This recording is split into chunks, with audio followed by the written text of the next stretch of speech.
Arc Alabasta, chapitre 194. En plus d'échanger les coups, ça se trash talk pas mal. Mais malgré que les deux sabreurs donnent tout, rien n'y fait. À un moment, One déclenche une attaque qui découpe un bâtiment et Zoro est projeté sous les décombres. Notre sabreur se demande que malgré tout ce qu'il a affronté et son entraînement, qu'est-ce qui lui manque? Flashback. Il demande à son sensei si c'est vrai que certaines personnes sont capables de découper l'acier. Il répond que oui, puis essaie de découper une feuille de papier sans succès. Il explique qu'en ce monde, des sabreurs sont capables de rien trancher, mais qu'avec la même lame, ils sont capables de trancher l'acier. Et que les plus puissantes lames sont capables de protéger ce qui doit être protégé et trancher ce qui doit être tranché. Et une lame qui endommagerait tout ce qu'elle touche serait une mauvaise lame. Mais à ce moment-là, Zoro est trop jeune pour comprendre. Retour dans le présent où Zoro soulève le bâtiment à la seule force de ses bras avant de le jeter sur Mr. One et dire: dommage, tu me verras pas trancher l'acier parce que quand ça arrivera, tu seras plus là pour le voir. Chapitre 195.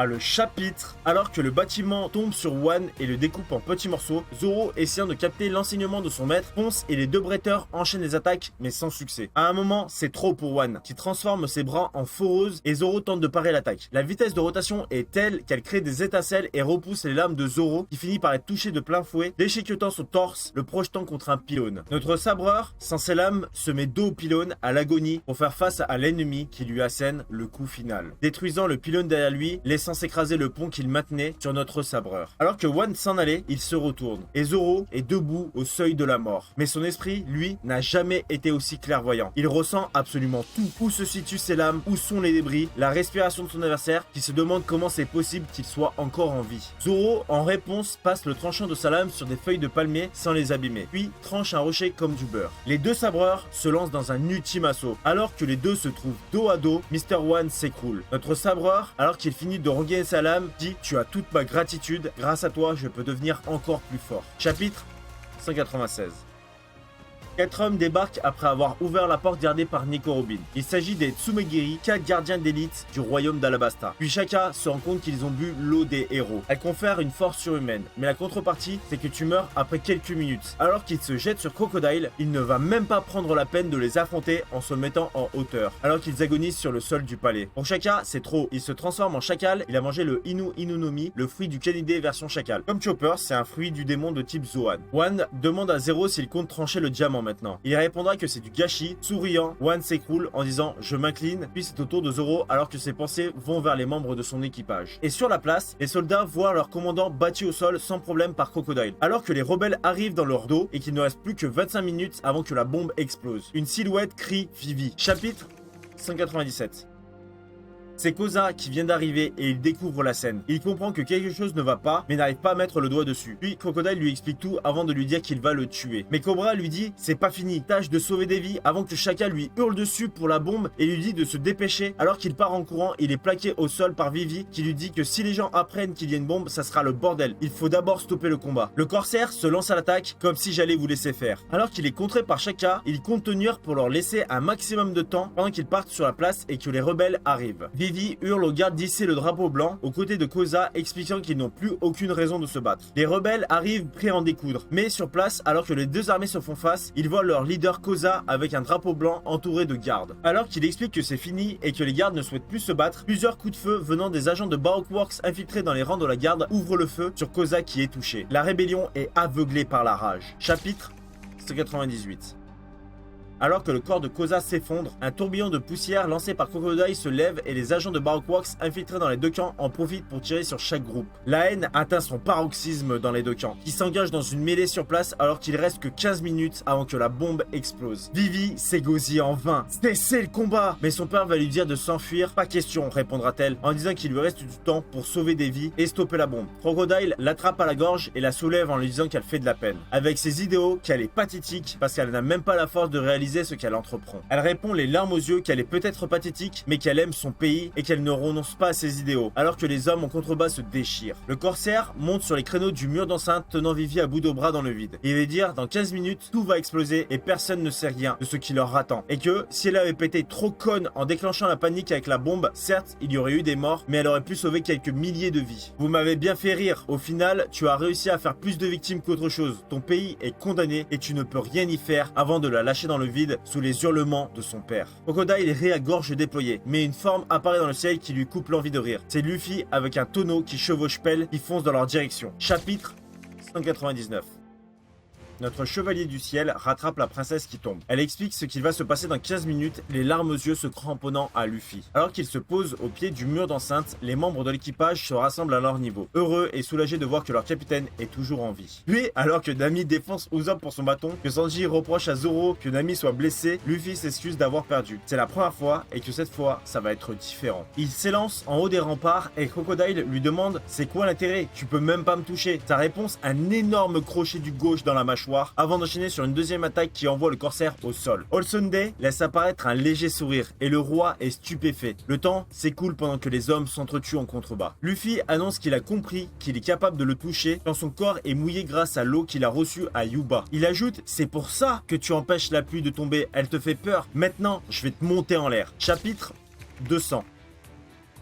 Vivi explique que la bombe est forcément dans le coin et qu'il reste 10 minutes. Le groupe s'apprête à se préparer, les Billions se rassemblent pour la tuer. Ou pas, Zoro et Sanji ont fait le ménage. Puis tout le monde se sépare pour chercher l'explosif. Les 10 prochaines minutes seront décisives pour le pays. En haut des remparts, le duel va commencer. Crocodile lui dit « Félicitations pour l'eau, mais tu pourras jamais me vaincre. Je suis l'un des 7 grands corsaires. » « Bah je m'en bats les couilles, je suis le 8ème, répondra Luffy. Cobra apprend de Holsunday que ce garçon est celui qui a ramené sa fille en vie pendant que le combat s'engage. Luffy démarre par une droite, mais le corsaire attrape sa main et le déshydrate. Il boit quelques gorgées et les coups s'enchaînent. Mais il n'y a rien de concret, jusqu'au moment où Luffy arrive à lui mettre un coup qui met son adversaire au sol. Son but est de le tremper en lui jetant le tonneau, que Crocodile va contrer avec une tempête de sable, alors que Luffy se rattrape sur le bord de rempart après avoir récupéré le tonneau. Le Shichibukai va lui dire « Tu peux rien faire sans tonneau. » « C'est vrai, mais qu'est-ce que tu dis de ça ?» va répondre Luffy sur le regard choqué de son ennemi. Comment vous dire? Il s'est transformé en Gragas version aquatique. Ah oui, Luffy, il fuit, ce qui fait rire de ouf Holsunday. Mais disons que pour Crocodile, c'est pas vraiment le moment de rigoler vu la situation. Ça le met hors de lui et se met à charger. Gragas réplique avec une attaque pistolet à eau et enchaîne avec une attaque bazooka qui touche son ennemi trempé de plein fouet. Chapitre 201.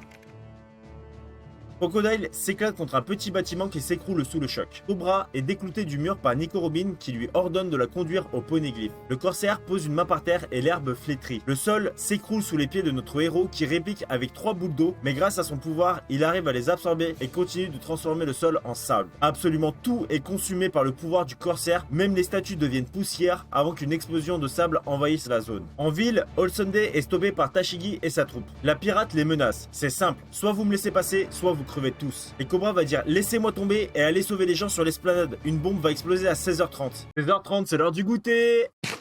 La sergent-chef voit qu'il lui reste que 7 minutes pour sauver le roi et les millions d'hommes sur la place. Alors qu'elle décide de se mettre en garde, Holsunday va répondre en étranglant une trentaine d'hommes. Puis, un marine reconnaît Nico Robin. Il y a 20 ans, alors qu'elle avait à peine 8 ans, elle était recherchée pour avoir coulé 6 bateaux de la marine. Elle est considérée comme une menace mondiale avec une prime de 79 millions de berries, mais on l'a jamais retrouvée. Puis, la marine ordonne à ses hommes d'aller sauver les gens sur la place pour faire face à la pirate. Mais elle est immédiatement désarmée, la panique se lit dans ses yeux alors que ses lunettes cassées tombent sur le sol. Notre héros a juste le temps d'esquiver en s'accrochant sur un rebord un peu plus haut. Alors qu'il se demande où est passé Crocodile, celui-ci apparaît devant lui et l'attrape à la gorge. Immédiatement, Luffy réplique avec plusieurs salves d'eau. Le corsaire esquive pendant que notre héros ressemble à une momie. L'eau est aspirée de son corps comme un cadavre desséché. Chapitre 202.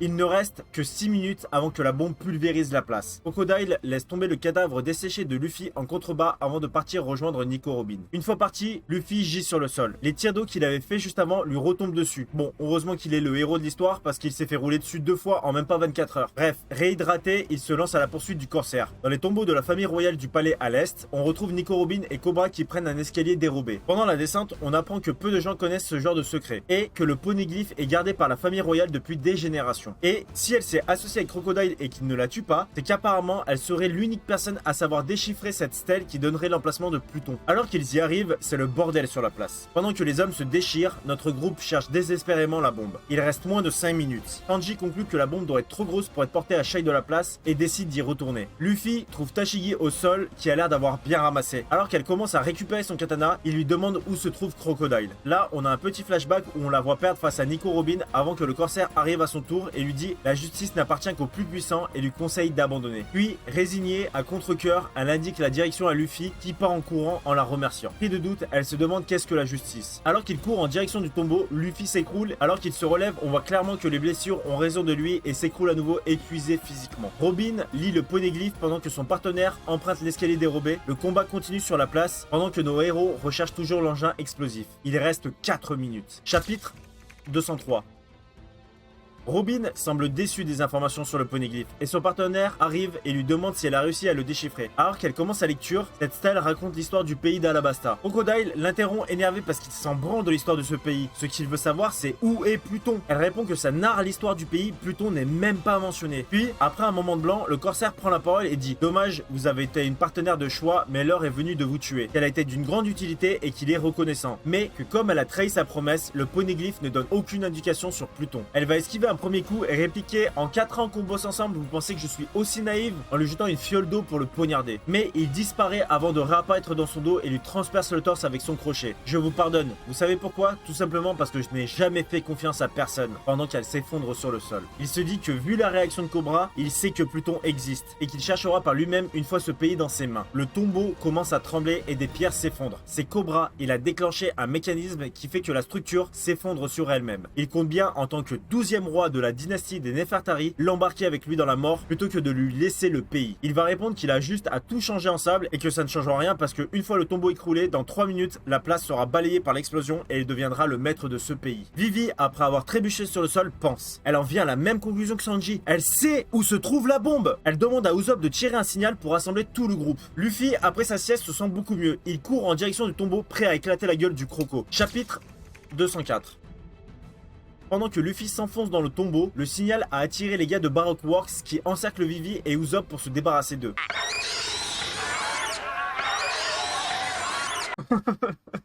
Ils arrivent à s'enfuir pendant que tout le monde se dirige en direction du signal. Luffy arrive face à Crocodile qui comprend pas, après l'avoir laissé mort pour 2 fois, qu'il est toujours là. Combien de fois je vais devoir te crever? Demande le corsaire. Je te lâcherai pas tant que tu auras pas rendu ce que tu as volé. Surpris, le corsaire se demande de quoi il parle. Notre héros parle de ce pays. C'est justement maintenant qu'il va s'emparer de ce royaume pourri et qu'il avait déjà disparu avant même qu'il débarque. Notre héros repense à toute la souffrance que la princesse a endurée avant de foncer sur Crocodile. Et il va lui mettre 2 énormes nions dans la face. En se relevant, son ennemi réalise que s'il arrive à le toucher, c'est à cause du sang qui s'écoule de ses blessures. Très bien, je vais maintenant te parler de pirate à pirate, dit Crocodile. En enlevant son crochet, en dessous s'en cache un deuxième empoisonné et que maintenant qu'il le considère comme un ennemi à éliminer, c'est un duel à mort. Et quand la bombe va exploser, cet endroit sera enseveli immédiatement. Les deux se mettent en garde alors que la structure continue à s'écrouler. À la surface, Zoro s'approche d'un groupe de marines alors qu'il empoigne son katana. Les soldats lui crient dessus. Mais qu'est-ce que tu fous ici? L'esplanade? C'est par là-bas. Tu t'es trompé de chemin. On nous a dit que t'avais aucun sens de l'orientation, mais c'est grave, t'es teubé ou quoi? Imaginez la gueule de Zoro qui lâche un qui est complètement dans l'incompréhension. Du côté de Usopp et Vivi, les agents de Baroque Works sont battus par Tashigi et les marines. Pour les plus attentifs d'entre vous, vous avez compris qu'elle a capté ce que voulait dire Smoker quand il lui a dit: écoute ton cœur et fais ce qui te semble juste. Elle couvre les pirates pour qu'ils puissent désamorcer la bombe. Chapitre 205.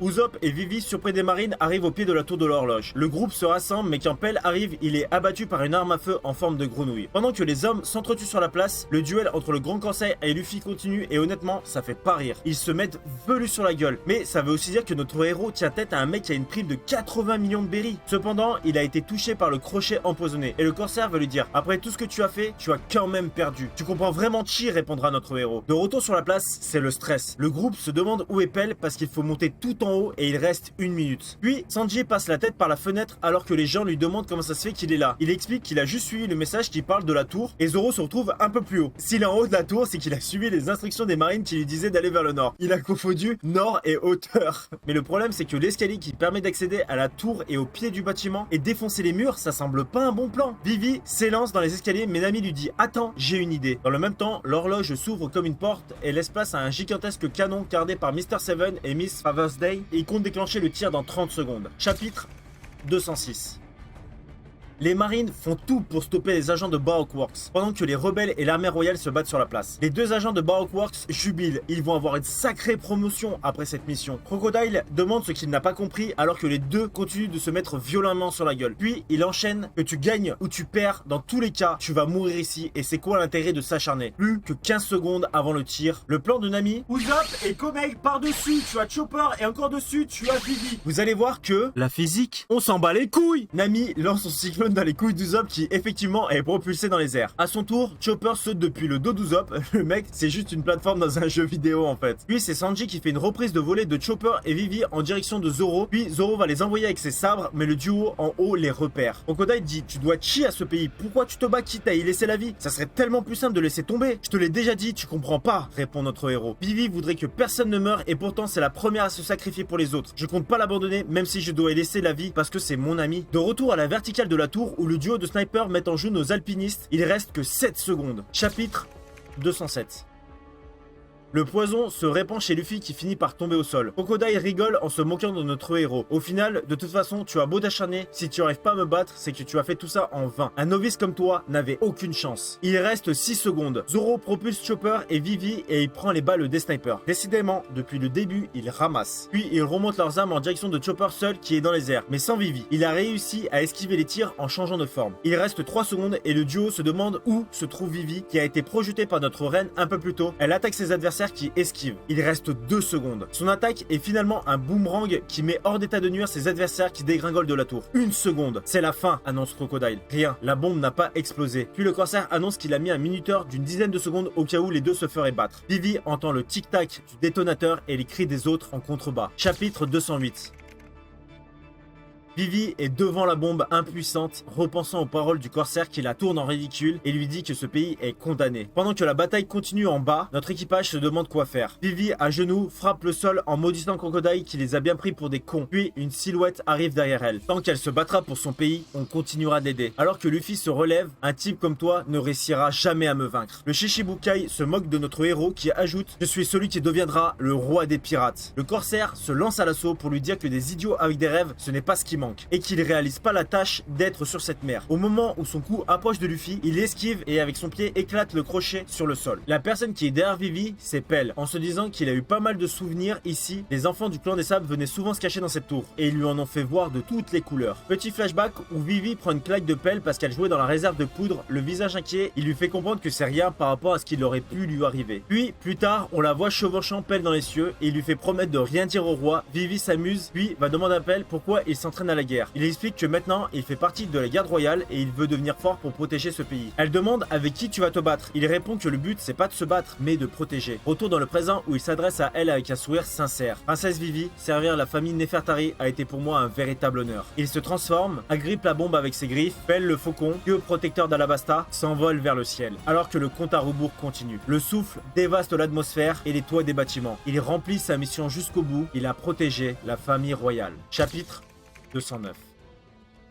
L'onde de choc souffle le champ de bataille qui secoue les hommes. Un moment d'accalmie apparaît, alors que Vivi a regardé le sacrifice de Pell et que notre équipage regarde le ciel de manière respectueuse. Les hommes sur le champ de bataille reprennent leur folie meurtrière et recommencent à s'entretuer sous les yeux impuissants de la sergent-chef et de notre groupe. Vivi, quant à elle, est dressée sur le rebord de la tour et hurle à s'en arracher les cordes vocales sans relâche, le regard presque vide. Arrêtez de vous battre! Inlassablement, pendant que son peuple se déchire. Nami, les larmes aux yeux, va ordonner aux garçons d'essayer de stopper les combattants. Pendant ce temps-là, Crocodile passe un mauvais quart d'heure et se demande où Luffy trouve la force de se battre avec ses blessures et le poison. Il sort une lame à la place du crochet cassé et dit: tu n'as pas compris à qui tu as affaire. Luffy hurle: je te surpasserai, et lui envoie un coup de pied qui l'envoie vers le plafond avant de s'envoler à son tour. Crocodile réplique avec une attaque tranchante qui a coupé le désert, mais le poing de Luffy le transperce pour atteindre le corsaire qui reçoit un nombre incalculable de coups. Luffy est tellement déchaîné qu'il transperce le plafond, faisant exploser plusieurs bâtiments, éjectant le corsaire du tombeau. Chapitre 210.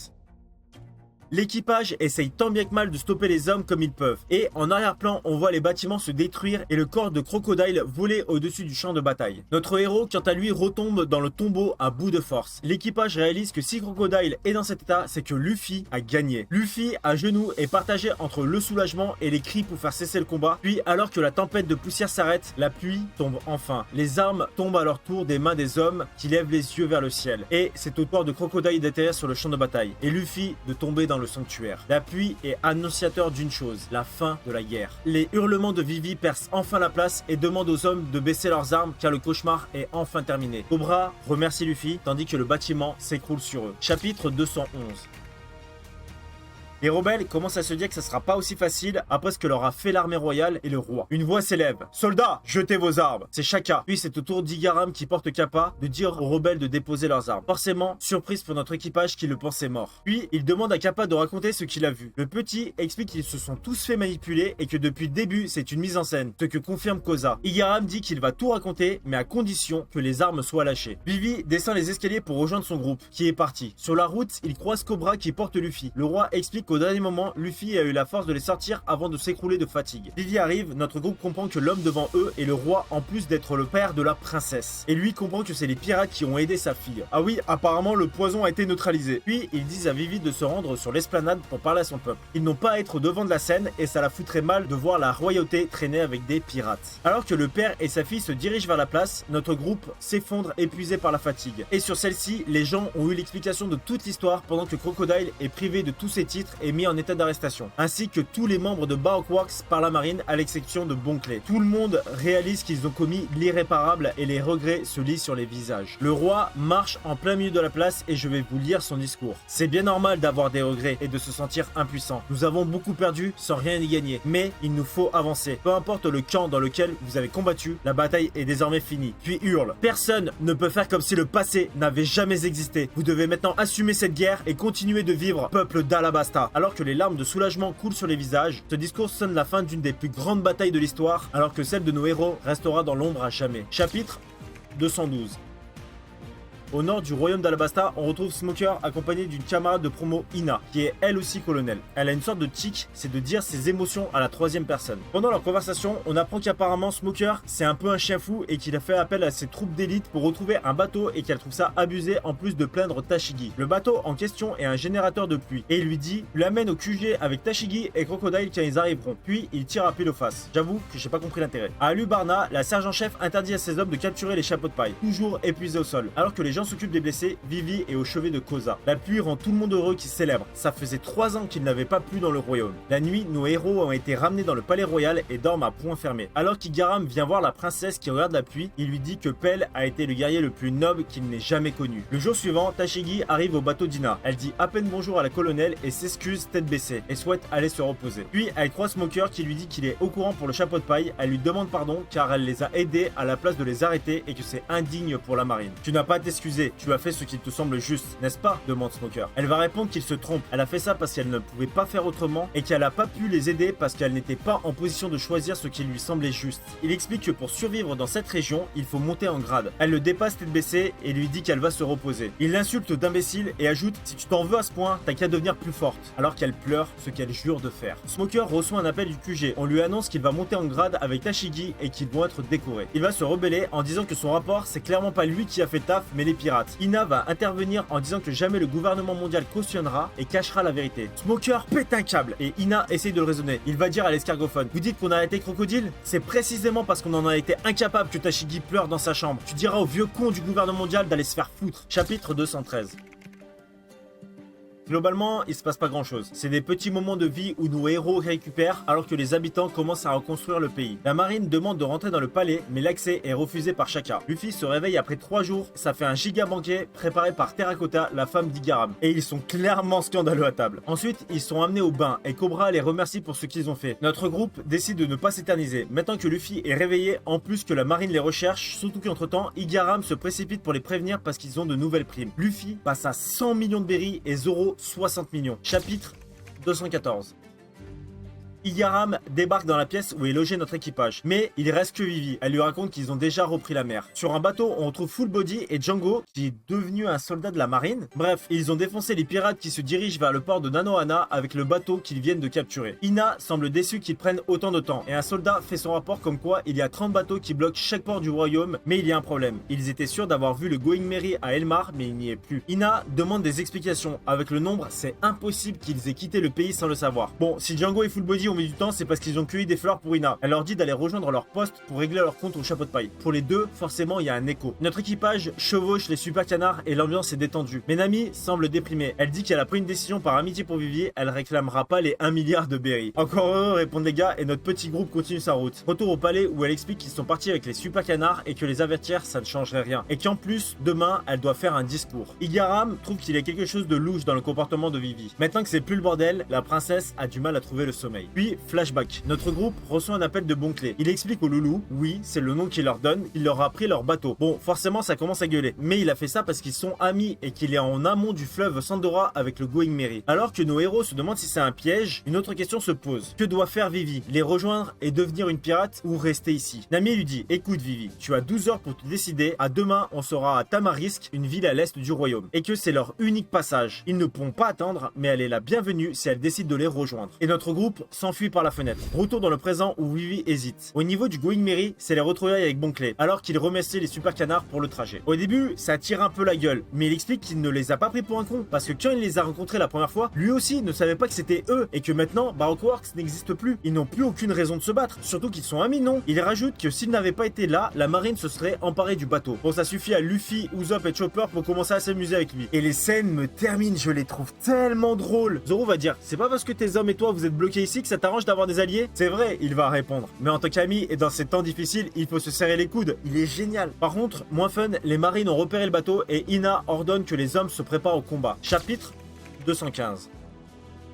Igaram se réveille en sursaut et il fait un rêve comme quoi Vivi va devenir une pirate. Alors qu'il court dans sa chambre, elle se prépare pour la cérémonie, pendant que les citoyens commencent à se rassembler. Sur les flots, c'est pas la même ambiance. Le bateau de Luffy et Bonclé sont encerclés par ceux de la marine et se font cribler d'harpons. Pour info, Full Body et Django sont des soldats de 3ème classe. À un moment, l'un des bateaux de la marine est coulé par Usopp, qui est lui-même surpris de son tir au canon. L'équipage de Bonclé annonce qu'Ina arrive et leur capitaine commence à paniquer, parce qu'il sait qu'elle est forte. Il souhaite s'échapper le plus rapidement possible par le sud grâce au bateau qu'Usopp a coulé. Mais notre équipage refuse, expliquant qu'ils ont un rendez-vous à Tamarisk à midi. Bonclé trouve que c'est absurde et demande ce qu'il y a de si important. Luffy explique qu'ils y vont pour retrouver une amie. Le choc pour Bonclé. À Alubarna, la place est blindée. Vivi est resplendissante et demande à parler à son père et Igaram. Le choc pour Bonclé qui dit, mes loulous, fuir dans un moment pareil serait indigne d'une folle. Nous ne pouvons pas les abandonner. Écoutez bien ce que j'ai à vous dire, les larmes aux yeux. Le navire de Bonclé se sépare de celui de Luffy. Au début, la marine pense que c'est un leurre, mais ils voient bien le chapeau de paille sur le bateau cygne. Et les marines leur foncent dessus. Une fois à leur niveau, ils se rendent compte qu'ils ont été dupés. L'équipage s'est déguisé pour permettre à nos héros de s'en sortir, qui regardent la scène avec les larmes et reconnaissance. Tandis que Bonclé, après cette planche magnifique, dit, moi, qui ne reconnais ni la voix des hommes, ni la voix des femmes, jamais je n'oublie ce qui fait de moi un être humain. Dussions-nous prendre des chemins différents, mes amis, veillons à ce que dans le ciel de la vérité fleurissent les roses de la folle attitude, avant de se jeter dans la mêlée face à la colonelle de la marine qu'il redoutait tant. Chapitre 216. Le chapitre commence sur un mini flashback où Vivi et Igaram décident de s'infiltrer dans l'organisation qui menace leur pays. Puis, les citoyens massés sur l'esplanade aperçoivent Vivi et l'accueillent chaleureusement pendant que nos héros défoncent les marines pour se frayer un chemin jusqu'à Tamarisk. Elle commence son récit sur son périple qu'elle a vécu, puis à l'est, au large des côtes de Tamarisk, notre équipage entend les discours et ils se disent qu'elle ne viendra pas. Cependant, Luffy est sûr du contraire, mais les bateaux de la marine les ont retrouvés. Ils doivent mettre les voiles. Sur la place, Igaram se fait gentiment insulter par le peuple parce qu'il s'est travesti pour se faire passer pour Vivi. Vivi, accompagnée de Kalou, se trouve au bord de la mer et elle crie les amis en direction de nos héros. Les visages de notre équipage s'illuminent, tandis qu'elle enchaîne sur je suis venu vous dire au revoir. Puis elle prend un Dendenmushi et ses paroles sont diffusées dans tout le pays. Il y a 15-20 ans, quand j'ai regardé ça plus jeune, je vous garantis que j'ai chialé ma race. 私一緒には行けません。今まで本当にありがとう。冒険はまだしたいけど、私はやっぱりこの国を愛してるから。だから行けません。そっか。私は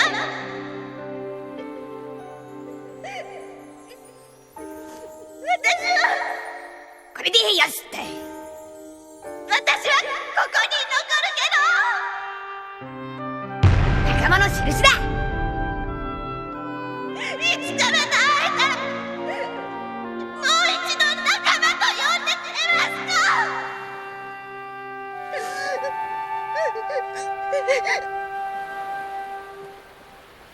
Luffy commence à hurler un grand évidemment, mais Nami l'arrête. Elle lui glisse que si la marine découvre leur lien avec elle, ça pourrait très mal finir. Et vous savez ce qu'on dit? Que les actes ont plus d'impact que les mots. Et pour le coup, c'est vrai. Alors sans un mot, il lui tourne le dos. Un à un, il lève le bras gauche, haut, le poing serré, et il montre cette croix, comme un cri d'adieu que seuls eux peuvent entendre. Chapitre 217.